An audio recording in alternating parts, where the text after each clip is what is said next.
रमजान के महीने में इफ्तारी की तैयारियां शुरू होते ही शहरी सेहत के तहफ्फुज का भी खास ख्याल रखें। तली हुई अशिया खसूसन समोसे और पकोड़े कम मिकदार में इस्तेमाल करें। हार्ट और ब्लड प्रेशर के मरीज मुर्गन ग़िज़ा से परहेज करें और बेहतर है कि घर में साफ सुथरी और कम तेल वाली खुराक तैयार की जाए।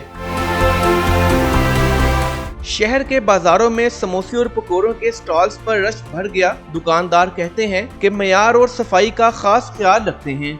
हम सफाई का भी खास ख्याल करते हैं। ऑयल, मैदा वगैरह हर चीज साफ सुथरा और आला किस्म का क्वालिटी का लेते हैं। शहरी इफ्तारी में समोसे और पकोड़ों का लुत्फ जरूर लेते हैं, मगर सेहत का ख्याल रखते हुए एतदाल से इस्तेमाल कर रहे हैं। इफ्तारी के टाइम समोसे, पकोड़े, दही बल्ले ये चीजें दस्तरखान पे होना लाजमी है, क्योंकि हर बंदे की ख्वाहिश है कि मेरे बच्चे अच्छे से अच्छा खाएं। डॉक्टर्स का कहना है कि ज्यादा चिकनाई वाली ग़िज़ाएं मैदे, दिल और ब्लड प्रेशर के मसाइल बढ़ा सकती है। इफ्तार में मुतवाज़न ग़िज़ा का इस्तेमाल बेहद जरूरी है। जो भी आप चीज समोसे पकोड़े वगैरह बना रही हैं तो उनमें आप मुख्तसर नमक डालें ताकि किसी का ब्लड प्रेशर ना हाई हो, दिल की उसको मर्ज ना हो। घी अच्छा डालें ताकि घर वाले उसको अच्छे तरीके से खा सकें। माहिरीन सेहत एहतियात का मशवरा दे रहे हैं, जबकि शहरी जायके बरकरार रखना चाहते हैं। कैमरामैन मोहम्मद फरहान के साथ जाम अब्दुल मजीद जावेद, 365 न्यूज़, खानपुर।